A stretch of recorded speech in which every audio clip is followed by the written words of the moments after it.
Cylinder ದರ ಏರಿಕೆಗೆ ಹೆಚ್ಚಾಯಿತು ಆಕ್ರೋಶ. ಕೇಂದ್ರ ಸರ್ಕಾರದ ವಿರುದ್ಧ ಕಾಂಗ್ರೆಸ್ ಪ್ರತಿಭಟನೆ ನಡೀತಾ ಇರೋದು. ಬಿಜೆಪಿ ಕಚೇರಿ ಮುಂದೆ ಯೂತ್ ಕಾಂಗ್ರೆಸ್ ಪ್ರೊಟೆಸ್ಟ್ ಮಾಡ್ತಾ ಇದ್ದಾರೆ. ಬಿಜೆಪಿ ಕಚೇರಿ ಭದ್ರತೆ 30 ಹೆಚ್ಚು ಪೊಲೀಸರ ನಿಯೋಜನೆ ಮಾಡಲಾಗಿದೆ. ಬಿಜೆಪಿ ಕಚೇರಿಯ ಭದ್ರತೆಗೋಸ್ಕರ 30 ಪೊಲೀಸರನ್ನ ನಿಯೋಜನೆ ಮಾಡಲಾಗಿದೆ. ಬಿಜೆಪಿ ಕಚೇರಿ ಮುಂದೆನೆ ಯೂತ್ ಕಾಂಗ್ರೆಸ್ ನಾಯಕರು ಪ್ರತಿಭಟನೆ ಮಾಡ್ತಿರೋದ್ರಿಂದ ಈ ರೀತಿಯಾಗಿ ಬಿಜೆಪಿ ಕಚೇರಿಗೆ ಭದ್ರತೆ ಒದಗಿಸಲಾಗಿದೆ. ಇನ್ನು ಕಾಂಗ್ರೆಸ್ ಕಾರ್ಯಕರ್ತರನ್ನ ವಶಕ್ಕೆ ಪಡ್ಕೊಂಡಿದ್ದಾರೆ ಪೊಲೀಸರು. ಬಿಜೆಪಿ ಕಚೇರಿ ಮುತ್ತಿಗೆಗೆ ಯತ್ನಿಸಿದ್ರು, ಹಾಗಾಗಿ ಪ್ರತಿಭಟನಾಕಾರರನ್ನ ಪೊಲೀಸರು ವಶಕ್ಕೆ ಪಡ್ಕೊಂಡಿದ್ದಾರೆ. ಬಿಜೆಪಿ ಕಚೇರಿಯ ಎದುರುಗಡೆನೆ ಪ್ರತಿಭಟನೆ ಮಾಡ್ತಾ ಇದ್ರು ಯೂತ್ ಕಾಂಗ್ರೆಸ್ನ ವತಿಯಿಂದ. ಈ ಸಂದರ್ಭದಲ್ಲಿ ಬಿಜೆಪಿ ಕಚೇರಿ ಮುತ್ತಿಗೆಗೂ ಕೂಡ ಟ್ರೈ ಮಾಡಿದ್ದಾರೆ. ಅದೇ ಸಂದರ್ಭದಲ್ಲಿ ಪೊಲೀಸರು ಈ ಪ್ರತಿಭಟನಾಕಾರರನ್ನ ವಶಕ್ಕೆ ಪಡ್ಕೊಂಡಿದ್ದಾರೆ. ನೋಡಿ, ಒಂದ್ ಕಡೆ ಬಿಜೆಪಿಯವರು ಜನಾಕ್ರೋಶ ಯಾತ್ರೆಯನ್ನ ಶುರು ಮಾಡಿದ್ದಾರೆ, ಮತ್ತೊಂದ್ ಕಡೆ ಬಿಜೆಪಿಯ ವಿರುದ್ಧ ಪ್ರತಿಭಟನೆ ಮಾಡುವುದಕ್ಕೆ ಅಂತ ಯೂತ್ ಕಾಂಗ್ರೆಸ್ ನಾಯಕರು ಬಿಜೆಪಿ ಕಚೇರಿ ಮುಂದೆನೆ ಹೋಗಿದ್ದಾರೆ. ಈ ರೀತಿ ಪ್ರತಿಭಟನೆ ಮಾಡುವಂತಹ ಸಂದರ್ಭದಲ್ಲಿನೇ ಕಚೇರಿ ಮುತ್ತಿಗೆಗೂ ಯತ್ನ ನಡೆದಿದ್ರಿಂದ ಯಾವುದೇ ರೀತಿಯ ಅಹಿತಕರ ಘಟನೆಗಳಾಗಬಾರ್ದು ಅಂತೇಳಿ ಪೊಲೀಸರು ಅವರನ್ನ ವಶಕ್ಕೆ ಪಡ್ಕೊಂಡಿದ್ದಾರೆ. ಸಿಲಿಂಡರ್ ದರ ಏರಿಕೆ ಆಗಿದೆ. ಗೃಹ ಬಳಕೆಯ ಸಿಲಿಂಡರ್ ದರ ಏನಿದೆ 803 ರೂಪಾಯಿ ಇದ್ದಿದ್ದು 853 ಆಗಿದೆ. 50 ರೂಪಾಯಿ ಏರಿಕೆ ಆಗಿದೆ. ಜೊತೆಗೆ ಉಜ್ವಲ್ ಅಡಿಯಲ್ಲಿ ಏನು ಬಳಕೆ ಮಾಡ್ಕೊಳ್ತಾ ಇದ್ರಲ್ಲ, ಅದು 503 ಇದ್ದಿದ್ದು 553 ಆಗಿದೆ. ಅಲ್ಲೂ 50 ರೂಪಾಯಿ ಏರಿಕೆ ಆಗಿದೆ. ಹಾಗಾಗಿ ಇದಕ್ಕೆ ಸಂಬಂಧಪಟ್ಟಂತೆ ಕೇಂದ್ರ ಸರ್ಕಾರದ ವಿರುದ್ಧ ಆಕ್ರೋಶ ಹೊರ ಹಾಕ್ತಾ ಇರೋದು. ಅಂದ್ರೆ ಬಿಜೆಪಿಗರು ಯಾವುದೇ ರೀತಿಯಾಗಿ ಕೇಂದ್ರ ಸರ್ಕಾರದ ವಿರುದ್ಧ ಧ್ವನಿ ಎತ್ತುತ್ತಾ ಇಲ್ಲ, ಅಥವಾ ಜನರಿಗೆ ಯಾವ ರೀತಿ ಸಮಸ್ಯೆ ಆಗ್ತಾ ಇದೆ ಅದ್ರ ಬಗ್ಗೆ ಮನವರಿಕೆ ಮಾಡಿಕೊಡ್ತಾ ಇಲ್ಲ. ಬದಲಿಗೆ ನಮ್ಮ ವಿರುದ್ಧ ಹೋರಾಟ ಮಾಡ್ತಾರೆ ಹೊರತು ಜನರ ಪರ ನಿಜವಾಗ್ಲೂ ಕಾಳಜಿ ಆಗಿದ್ರೆ ಕೇಂದ್ರ ಸರ್ಕಾರ ಈ ರೀತಿಯಾಗಿ ಬೆಲೆ ಏರಿಕೆ ಮಾಡಿದ್ರು ಬಿಜೆಪಿಗರು ಜಾಣ ಮೌನವನ್ನ ವಹಿಸ್ತಾ ಇರಲಿಲ್ಲ ಅನ್ನೋದು ಕಾಂಗ್ರೆಸ್ಸಿಗರ ಆರೋಪ. ಹೀಗಾಗಿನೇ ಬಿಜೆಪಿ ಕಚೇರಿಯ ಎದುರುಗಡೆ ಕುಳಿತು ಯೂತ್ ಕಾಂಗ್ರೆಸ್ ಕಡೆಯಿಂದ ಪ್ರತಿಭಟನೆ ನಡೀತಾ ಇದೆ. ಈ ಸಂದರ್ಭದಲ್ಲಿ ಬಿಜೆಪಿ ಕಚೇರಿ ಮುತ್ತಿಗೆ ಯತ್ನ ಪಟ್ಟಂತ ಕೆಲ ಪ್ರತಿಭಟನಾಕಾರರನ್ನ ಪೊಲೀಸರು ವಶಕ್ಕೆ ಪಡ್ಕೊಂಡಿದ್ದಾರೆ.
ಮತ್ತಷ್ಟು ಡೀಟೇಲ್ಸ್ ಕೊಡ್ತಾರೆ ಪ್ರತಿನಿಧಿ ಶಿವಕುಮಾರ್.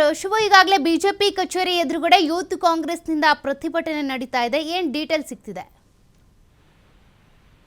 ಬೆಲೆ ಏರಿಕೆಯನ್ನ ಖಂಡಿಸಿ ನಿನ್ನೆಯಿಂದಲೂ ಕೂಡ ಕಾಂಗ್ರೆಸ್ ಕಾರ್ಯಕರ್ತರು ಪ್ರತಿಭಟನೆಯನ್ನ ಮಾಡ್ತಾ ಇದ್ದಾರೆ. ಇವತ್ತು ಕೂಡ ಕಾಂಗ್ರೆಸ್ ವಿದ್ಯಾರ್ಥಿ ಘಟಕದ ಕಾರ್ಯಕರ್ತರು ಬಿಜೆಪಿ ಮಲ್ಲೇಶ್ವರಂ ಬಿಜೆಪಿ ಕಚೇರಿಗೆ ಮುತ್ತಿಗೆ ಹಾಕುವಂತ ಒಂದು ಪ್ರಯತ್ನವನ್ನ ಮಾಡಿದ್ರು. ಗ್ಯಾಸ್ ಬೆಲೆಯನ್ನ 50 ರೂಪಾಯಿ ಹೆಚ್ಚಳ ಮಾಡಿರುವಂತದ್ದನ್ನ ಖಂಡಿಸಿ, ಜೊತೆಗೆ ಪೆಟ್ರೋಲ್ ಡೀಸೆಲ್ ಬೆಲೆ ಏರಿಕೆಯನ್ನ ಖಂಡಿಸಿ ಇವತ್ತು ಆಕ್ರೋಶವನ್ನ ಹೊರ ಹಾಕಿದ್ರು. ಆತ ಮುತ್ತಿಗೆ ಹಾಕುವಂತ ಒಂದು ಪ್ರಯತ್ನವನ್ನ ಮಾಡಿದ್ರು. ಆ ಸಂದರ್ಭದಲ್ಲಿ ಪೊಲೀಸರು ಅದನ್ನ ತಡೆದು ಪ್ರತಿಭಟನಾಕಾರರನ್ನ ವಶಕ್ಕೆ ಪಡ್ಕೊಂಡ್ರು.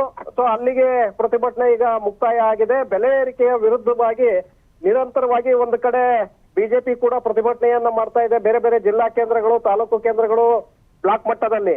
ಅದೇ ರೀತಿ ಕಾಂಗ್ರೆಸ್ ಕೂಡ ಬೆಲೆ ಏರಿಕೆಯ ವಿರುದ್ಧವಾಗಿ, ಯಾಕೆಂದ್ರೆ ಕೇಂದ್ರ ಸರ್ಕಾರ ಮಾಡ್ತಾ ಇರುವಂತದ್ದು ಬೆಲೆ ಏರಿಕೆ, ಗ್ಯಾಸ್ ಬೆಲೆಯನ್ನ ಏರಿಕೆ ಮಾಡಿದೆ, ಪೆಟ್ರೋಲ್ ಡೀಸೆಲ್ ಬೆಲೆ ಏರಿಕೆ ಮಾಡಿದೆ, ಅಗತ್ಯ ವಸ್ತುಗಳ ಬೆಲೆ ಏರಿಕೆಯನ್ನ ಮಾಡಿದೆ ಅನ್ನುವಂತ ಆರೋಪವನ್ನ ಮಾಡಿ ಕಾಂಗ್ರೆಸ್ನವರು ಕೂಡ ಇಡೀ ರಾಜ್ಯಾದ್ಯಂತ ಅಲ್ಲಲ್ಲಿ ಪ್ರತಿಭಟನೆಗಳನ್ನ ಮಾಡ್ತಾ ಇದ್ದಾರೆ. ಸೌಖ್ಯ. Okay, thank you Shivakumar ಡೀಟೇಲ್ಸ್ಗೆ.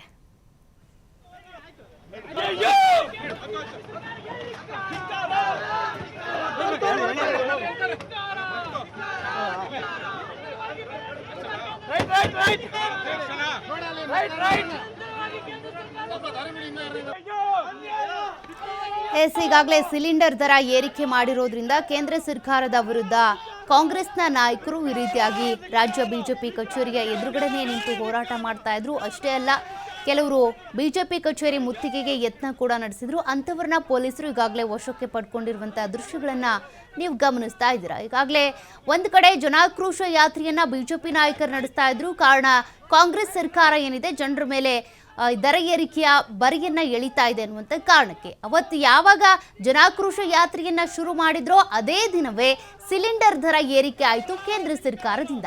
ಹೀಗಾಗಿ ಕೇಂದ್ರ ಸರ್ಕಾರದ ವಿರುದ್ಧ ಈಗ ಕಾಂಗ್ರೆಸ್ನ ನಾಯಕರು ಪ್ರತಿಭಟನೆಯನ್ನ ಮಾಡ್ತಾ ಇರೋದು. ಈ ಪ್ರತಿಭಟನೆಗಳು ಇವತ್ತೇ ಅಂತಲ್ಲ, ಮೊನ್ನೆಯಿಂದ ಕೂಡ ಒಂದೊಂದು ಜಾಗದಲ್ಲಿ ಒಂದೊಂದು ದಿನ ನಡೀತಾ ಇದ್ದಾವೆ. ಇವತ್ತು ಬಿಜೆಪಿ ಕಚೇರಿಯ ಎದುರುಗಳನ್ನೇ ಹೋಗಿ ಕೂತು ಯೂತ್ ಕಾಂಗ್ರೆಸ್ನ ನಾಯಕರು ಹೋಗಿ ಪ್ರತಿಭಟನೆ ಮಾಡ್ತಾ ಇದ್ರು. ಇನ್ನು ಬಿಜೆಪಿ ಕಚೇರಿಗೆ ಹೋಗಿ ಮುತ್ತಿಗೆ ಹಾಕ್ತಾರೆ ಅನ್ನುವಂಥ ಕಾರಣಕ್ಕೆ, ಏನಾದರೂ ಕೆಟ್ಟ ಘಟನೆಗಳು ನಡೀತಾವೆ ಅನ್ನುವಂಥ ಕಾರಣಕ್ಕೆ ಪೊಲೀಸರು ಈಗಾಗಲೇ ವಶಕ್ಕೆ ಪಡ್ಕೊಂಡಿದ್ದಾರೆ. ನೋಡಿ ಯಾವ ರೀತಿಯಾಗಿ ವಿಪರ್ಯಾಸ ಬೆಳವಣಿಗೆಗಳು ಅಂತ ಅಂದರೆ, ಒಂದು ಕಡೆ ರಾಜ್ಯ ಸರ್ಕಾರ ಬೆಲೆ ಏರಿಕೆ ಮಾಡ್ತಾ ಇದೆ ಅನ್ನುವಂಥ ಕಾರಣಕ್ಕೆ ವಿಪಕ್ಷವಾಗಿ ಕೂತಿರುವಂಥ ಬಿಜೆಪಿ ಜನಾಕ್ರೋಶ ಯಾತ್ರೆ ಮಾಡ್ತಾ ಇದೆ. ಅದರ ಬೆನ್ನಲ್ಲೇ ರಾಜ್ಯ ಬಿಜೆಪಿಗೆ ಒಂದು ರೀತಿ ಮುಜುಗರ ಆಗುವಂಥ ಬೆಳವಣಿಗೆ ಕೇಂದ್ರ ಸರ್ಕಾರದಿಂದ ಆಗಿರೋದು. ಯಾವ ರೀತಿ ಅವ್ರು ಬೆಲೆ ಏರಿಕೆ ವಿರುದ್ಧ ಹೋರಾಟ ಮಾಡ್ತಾ ಇದ್ರು, ಕೇಂದ್ರ ಸರ್ಕಾರನೇ ಮತ್ತೆ ಸಿಲಿಂಡರ್ ದರ ಏರಿಕೆ ಮಾಡೋದ್ರ ಮೂಲಕ ಜನಾಕ್ರೋಶ ಯಾತ್ರೆಗೆ ಒಂದು ರೀತಿಯಾಗಿ ಮುಜುಗರ ತರುವಂಥ ಪ್ರಯತ್ನ ನಡೆದಿದೆ. ಆ ಜನಾಕ್ರೋಶ ಯಾತ್ರೆಗೆ ಏನು ಬೆಲೆ ಬಂತು? ಹಾಗಾದ್ರೆ ಜನಾಕ್ರೋಶ ಈಗ ಮತ್ತಷ್ಟು ಹೆಚ್ಚಾಗ್ತಾ ಇರೋದು ಕೇಂದ್ರ ಸರ್ಕಾರದ ವಿರುದ್ಧ. ಯಾಕೆಂದ್ರೆ ಸಿಲಿಂಡರ್ ಅನ್ನ ಪ್ರತಿಯೊಬ್ಬರು ಕೂಡ ಪ್ರತಿನಿತ್ಯವೂ ಬಳಸ್ತಾರೆ. ಏಕಾಏಕಿಯಾಗಿ ರಾತ್ರೋರಾತ್ರಿ 50 ರೂಪಾಯಿ ದರ ಏರಿಕೆ ಆಗಿರೋದ್ರಿಂದ ಸಾಕಷ್ಟು ಆಕ್ರೋಶ ವ್ಯಕ್ತವಾಗ್ತಾ ಇದೆ. ಈಗಾಗಲೇ ಉಜ್ವಲ್ ಅಡಿಯಲ್ಲಿ ಕೆಲವರು ಸಿಲಿಂಡರ್ನೇ ತೆಗೆದುಕೊಳ್ತಾ ಇಲ್ಲ, ಫಿಲ್ಲಿಂಗ್ ಮಾಡಿಸ್ತಾನೆ ಇಲ್ಲ, ನೆನೆಗುದಿಗೆ ಬಿದ್ದುಬಿಟ್ಟಿದೆ ಯೋಜನೆ. ಅಂತ ಸಂದರ್ಭದಲ್ಲಿ ಮತ್ತೆ ದರ ಏರಿಕೆ ಬೇರೆ ಆಗಿದೆ. ನೋಡಿ, ಕೆಲವ್ರನ್ನ ಹೊತ್ಕೊಂಡು ಹೋಗ್ತಿದ್ದಾರೆ, ಎಳ್ಕೊಂಡು ಹೋಗ್ತಿದ್ದಾರೆ. ಪ್ರತಿಭಟನಾಕಾರರನ್ನ ಪೊಲೀಸರು ವಶಕ್ಕೆ ಪಡಿತಾ ಇರುವಂತ ಆ ದೃಶ್ಯಗಳನ್ನ ನೀವು ಗಮನಿಸ್ತಾ ಇದ್ದೀರಾ.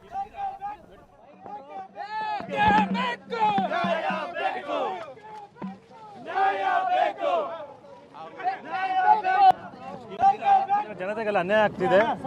ಏನಿಂದು ಬಿಜೆಪಿ ಸರ್ಕಾರ ಗ್ಯಾಸ್ ಬೆಲೆ 50 ರೂಪಾಯಿ ಎಕ್ಸ್ಟ್ರಾವನ್ನು ಮಾಡಿದೆ. ಪೆಟ್ರೋಲ್ ಬೆಲೆ, ಡೀಸೆಲ್ ಬೆಲೆ, ಹಾಲು ದರ ಮತ್ತು ಮೊಸರು ಎಲ್ಲದರ ಮೇಲೂ GST ಇಂದ ಹಿಡಿದು ದರ ಏರಿಸ್ತಾನೆ ಇದ್ದಾರೆ. ರಾಜ್ಯದಲ್ಲಿ ಜನ ಬದುಕಬೇಕು ಅಂತಂದರೆ ಬೆಲೆ ಏರಿಕೆ ಕಡಿಮೆ ಆಗಬೇಕು. ಇವರು ಏಕಾಏಕಿ ಎಲ್ಲ ಸಂದರ್ಭದಲ್ಲೂ ಬೆಲೆ ಏರಿಕೆ ಜಾಸ್ತಿ ಮಾಡ್ತಾನೆ ಇದ್ದಾರೆ. ಜನರ ಒಟ್ಟ ಮೇಲೆ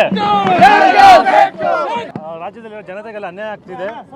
ಏನಿಂದು ಬಿಜೆಪಿ ಸರ್ಕಾರ ಗ್ಯಾಸ್ ಬೆಲೆ 50 ರೂಪಾಯಿ ಎಕ್ಸ್ಟ್ರಾವನ್ನು ಮಾಡಿದೆ. ಪೆಟ್ರೋಲ್ ಬೆಲೆ, ಡೀಸೆಲ್ ಬೆಲೆ, ಹಾಲು ದರ ಮತ್ತು ಮೊಸರು ಎಲ್ಲದರ ಮೇಲೂ GST ಇಂದ ಹಿಡಿದು ದರ ಏರಿಸ್ತಾನೆ ಇದ್ದಾರೆ. ರಾಜ್ಯದಲ್ಲಿ ಜನ ಬದುಕಬೇಕು ಅಂತಂದರೆ ಬೆಲೆ ಏರಿಕೆ ಕಡಿಮೆ ಆಗಬೇಕು. ಇವರು ಏಕಾಏಕಿ ಎಲ್ಲ ಸಂದರ್ಭದಲ್ಲೂ ಬೆಲೆ ಏರಿಕೆ ಜಾಸ್ತಿ ಮಾಡ್ತಾನೆ ಇದ್ದಾರೆ. ಜನರ ಒಟ್ಟ ಮೇಲೆ ರಾಜ್ಯದಲ್ಲಿರೋ ಜನತೆಗೆಲ್ಲ ಅನ್ಯಾಯ ಆಗ್ತಿದೆ. ಏನಿಂದು ಬಿಜೆಪಿ ಸರ್ಕಾರ ಗ್ಯಾಸ್ ಬೆಲೆ 50 ರೂಪಾಯಿ ಎಕ್ಸ್ಟ್ರಾವನ್ನು ಮಾಡಿದೆ. ಪೆಟ್ರೋಲ್ ಬೇಕು